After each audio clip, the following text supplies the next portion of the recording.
Comenzó el trabajo docente en 1968. Concursó por oposición en dirección rural, al cual accedió en 1970 en la Escuela Rural número 89, trabajando en este medio por 8 años. En el año 1977 es trasladada a cargo común por la dictadura militar. En 1971 adhiere al Frente Amplio. En 1995 trabaja junto al entonces diputado por el Frente Amplio, lista 103, Julio Matos, como secretaria en Montevideo en el Palacio Legislativo. En el año 2000 es electa edil por la lista 103 y en el 2005 es reelecta. En los años 2006-2007 ocupa la presidencia de la Junta Departamental de Florida y en 2008 renuncia a su banca. Actualmente trabaja por el Frente Amplio desde la base. En Las Opiniones que Importan, Socorro Franquín, todos los viernes, minutos después de las 10 de la mañana, por 94.5 FM del Pueblo. La Otra Radio.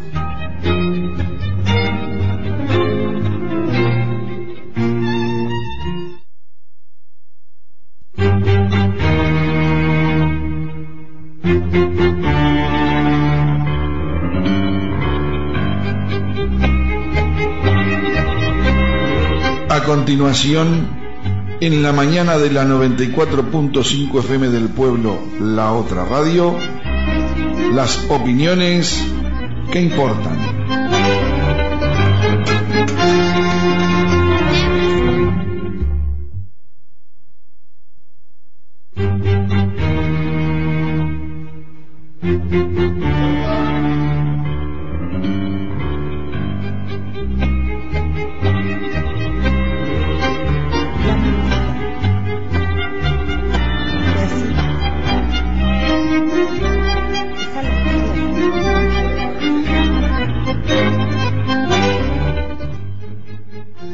Bueno, muy buenos días, oyentes de la 94.5 FM del Pueblo, La Otra Radio. Estamos nuevamente en contacto con ustedes. Sabemos que son muchos que están ahí al lado de la radio, de esta radio comunitaria, La Otra Radio, como dice el spot.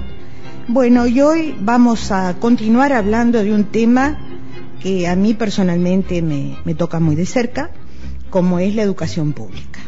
Y frente a algunos cacareos que últimamente tienen determinados políticos que parece que descubrieron que la educación pública surge ahora con sus carencias, que sabemos que las tiene, con sus limitaciones que sabemos que las tiene, yo no puedo quedarme callada y hablo personalmente porque me formé en la escuela pública, trabajé en la escuela pública, mis hijos fueron a la escuela pública, comí de la escuela pública, entonces tengo la camiseta de la escuela pública, de la enseñanza pública.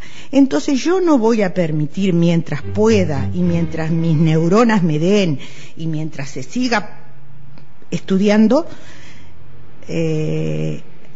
callarme, porque sería otorgar lo que están diciendo ciertos políticos, no todos.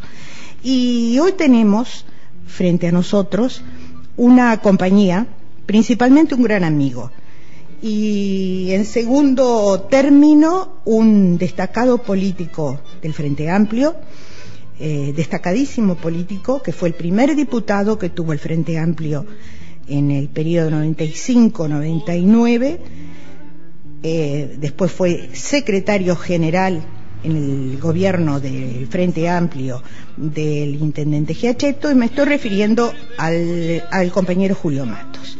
Para nosotros es que trabajamos con él, que aprendimos muchísimo en el trabajo que hicimos.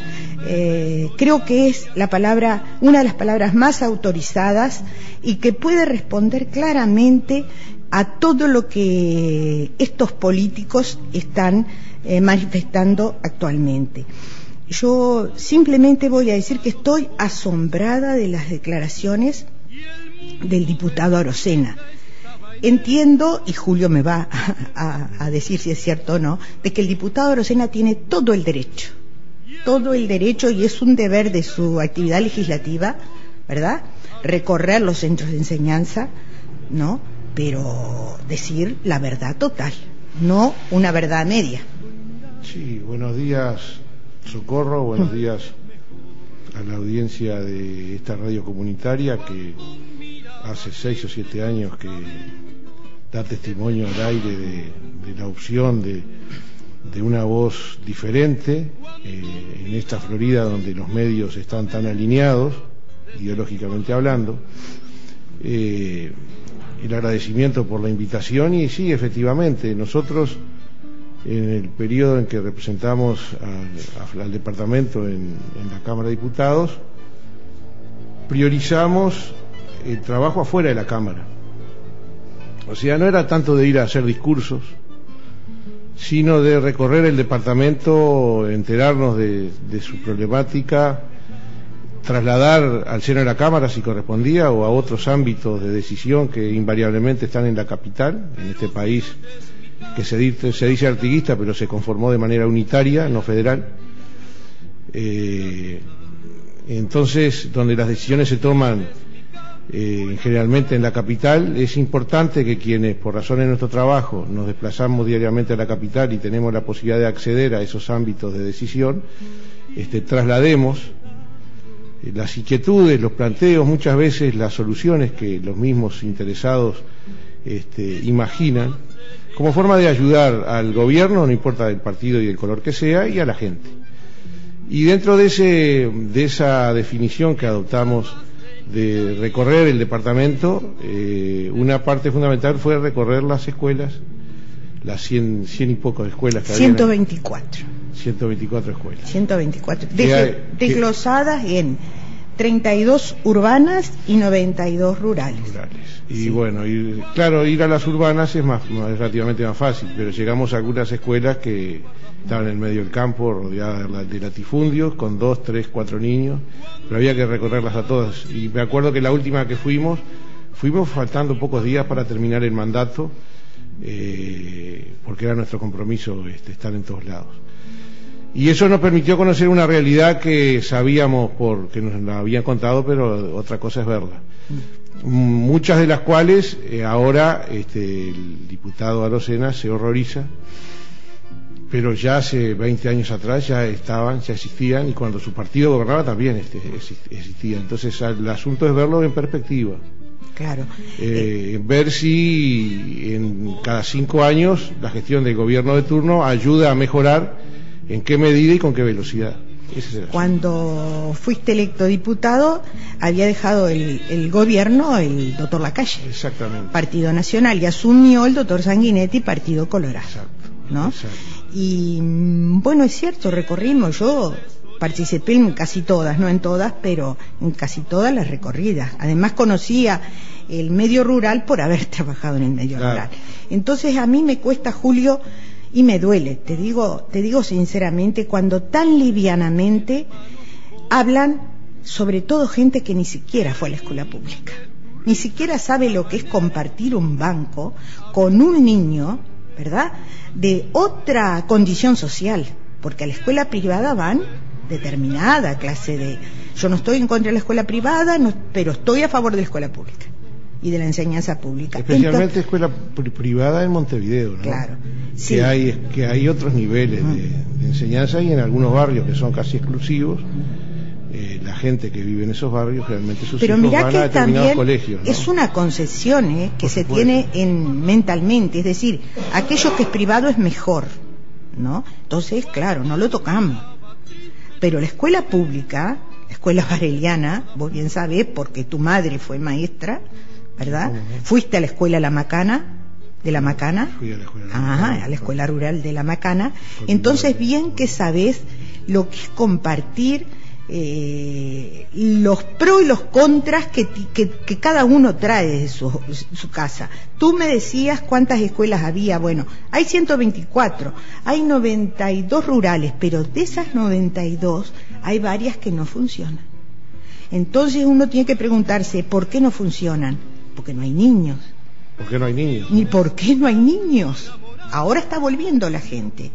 Vamos a rebobinar un poco. No hace tantos años que el tren se desmanteló, Julio.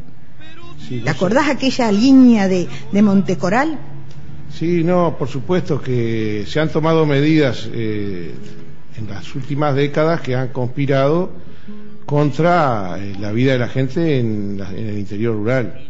Eso es indudable. Tú señalaste una de ellas que fue en la década del 80, en la primera presidencia de Sanguinetti, que liquidó los trenes de pasajeros.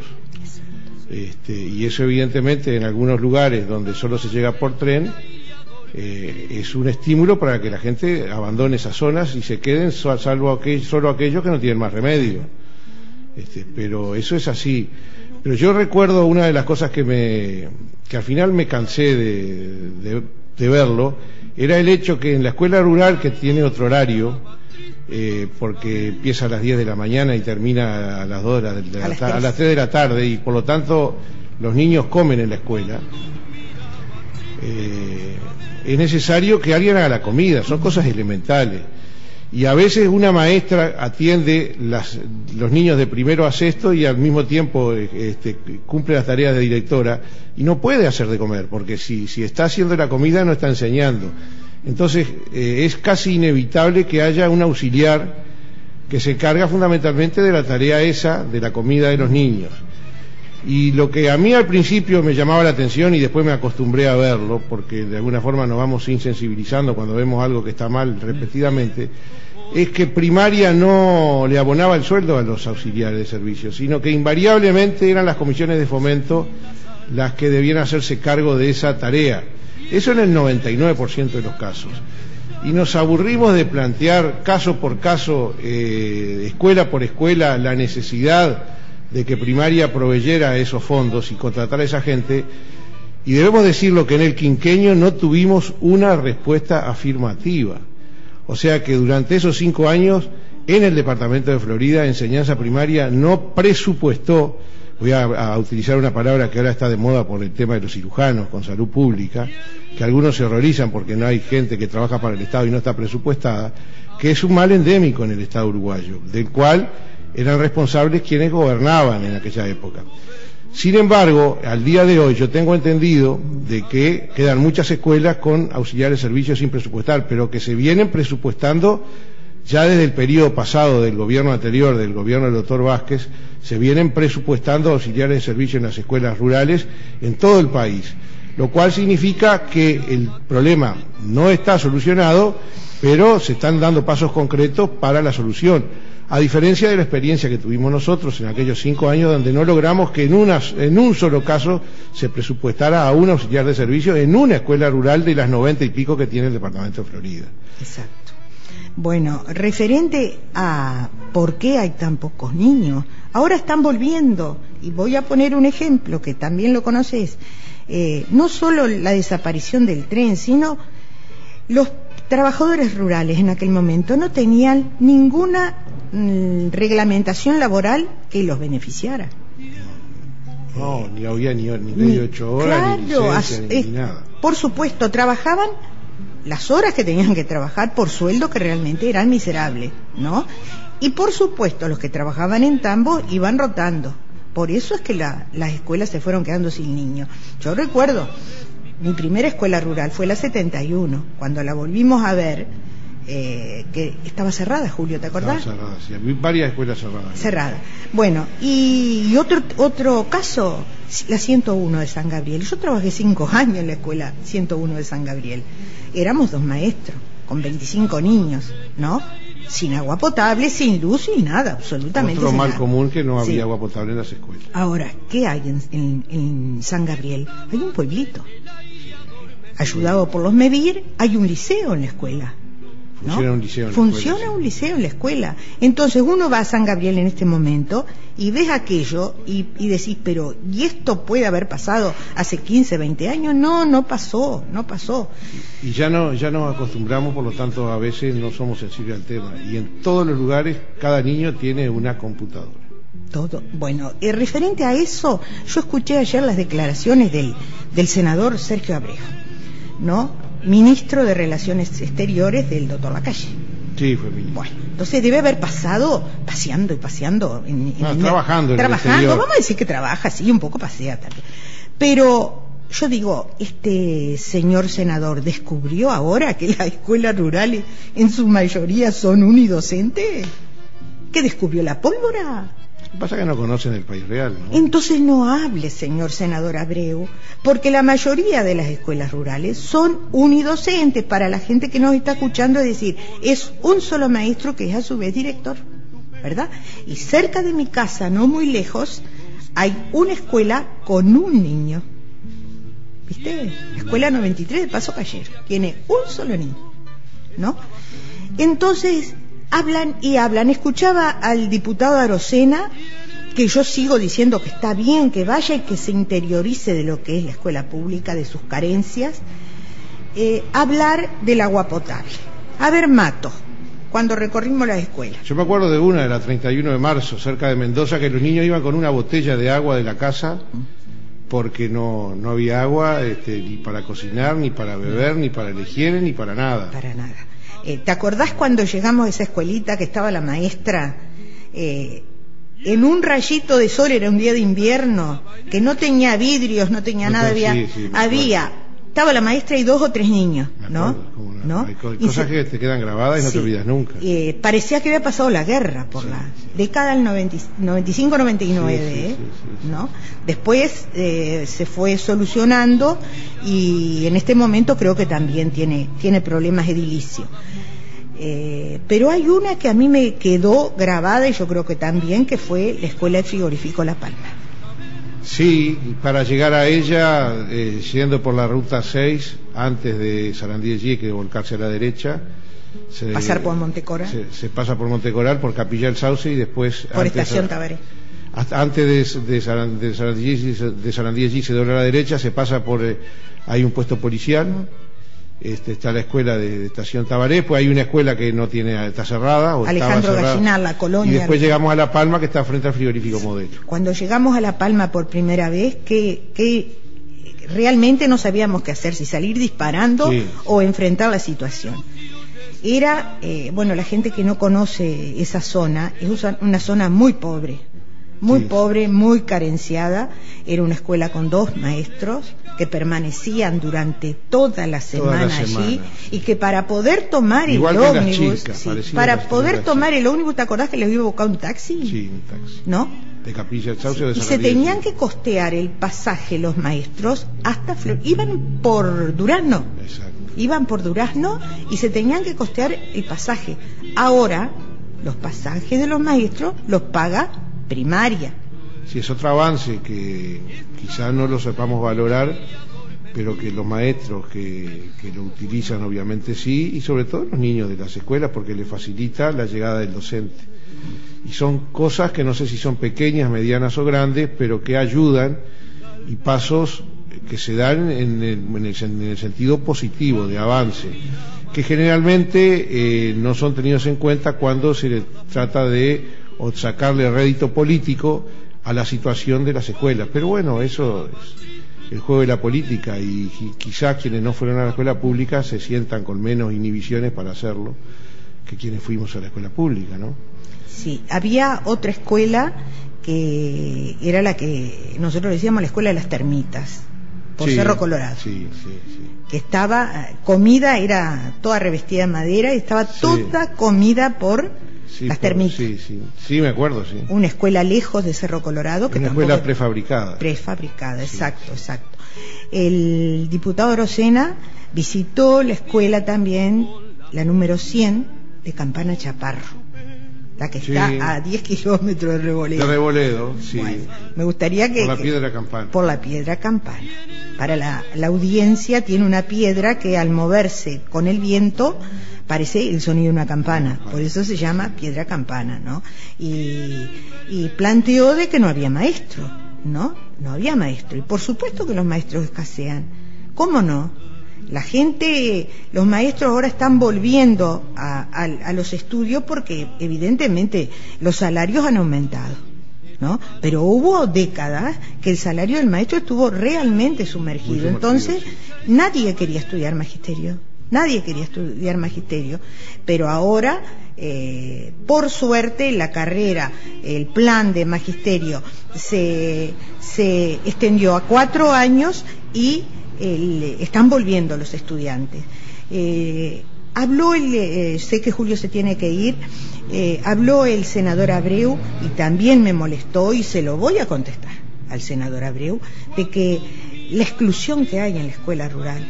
Se ve que el senador Abreu no visitó ninguna escuela en la década del 70, 80, no sabe lo que era trabajar en una escuelita rural, totalmente aislados y en soledad.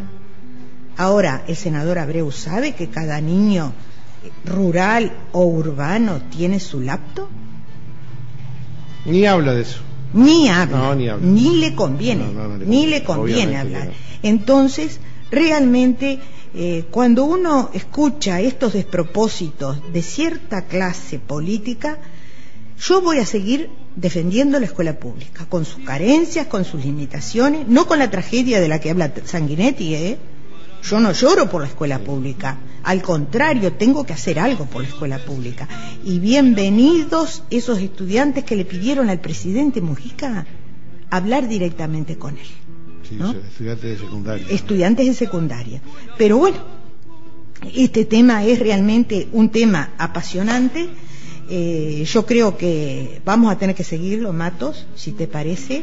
Cómo no, tú me invitas y yo vengo, no tengo problema. Sí, y tratar de que la gente se entere de que del 95 al 2005 pasó un lapso, ¿verdad? Pasaron muchos años. ¿Qué se hizo en esa fecha? ¿Qué hizo el gobierno del Partido Nacional, por ejemplo, al que pertenece? Claro, un temita Sí. que ahora está de moda. El tema del transporte gratuito para los estudiantes de secundaria, que un día habría que historiarlo.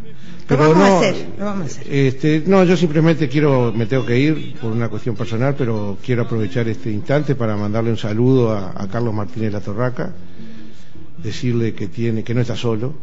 Exacto. Que tiene todo el apoyo de mucha gente, más allá del tema puntual en sí y de la cuestión concreta que ahora lo aqueja, digamos.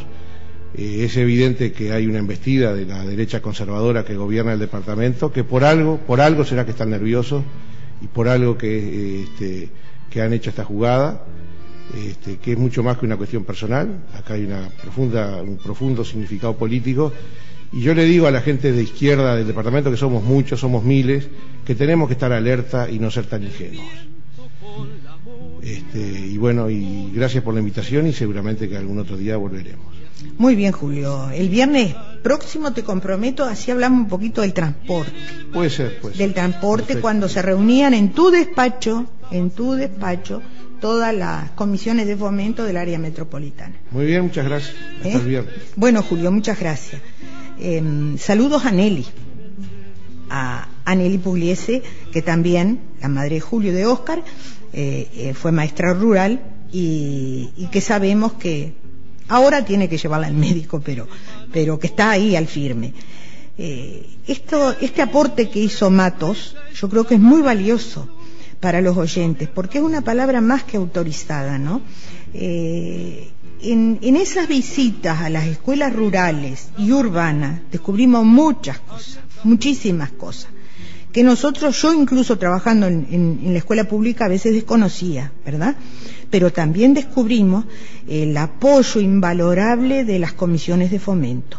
Si no hubieran existido las comisiones de fomento, la escuela pública en aquellas décadas hubiera sucumbido totalmente. Entonces a mí me parece, y humildemente lo digo, de que declaraciones tan livianas, tan llenas de desproporcionadas de determinados actores políticos que han sido defensores acérrimos de la escuela privada, en contra de la escuela pública, de la enseñanza pública, que, ¿saben una cosa? A mí me pone como si metiera los dedos en un enchufe. Yo sigo sosteniendo que la escuela pública es el pilar fundamental, pero no le voy a dar la derecha, porque nunca la doy, siempre doy la izquierda, pero al diputado Arocena, cuando frente a la votación de la despenalización del aborto, dice que es culpa de la educación, de que las mujeres se hagan aborto. Pero diputado Arocena, usted tiene hijos, por favor, tiene familia. ¿Le va a echar las culpas a un maestro, a una maestra, de que no le enseñó a su hija a cuidarse para evitar quedar embarazada? Pero eso es de una liviandad tan grande, tan desproporcionada, ¿no? Y más en esta época, cuando en todas las escuelas públicas del país se está dando educación sexual. A pensar lo que se habla, diputado Arocena. Mire que todos no somos bobos, ¿eh? Bueno, yo les digo hasta el próximo viernes y esperemos contar con la ayuda de Julio. Tú no me ves, pero te estoy mirando. Tal vez mejor soñar. Cuando miraba triste tus cabellos desde mi guardapolvo de escolar.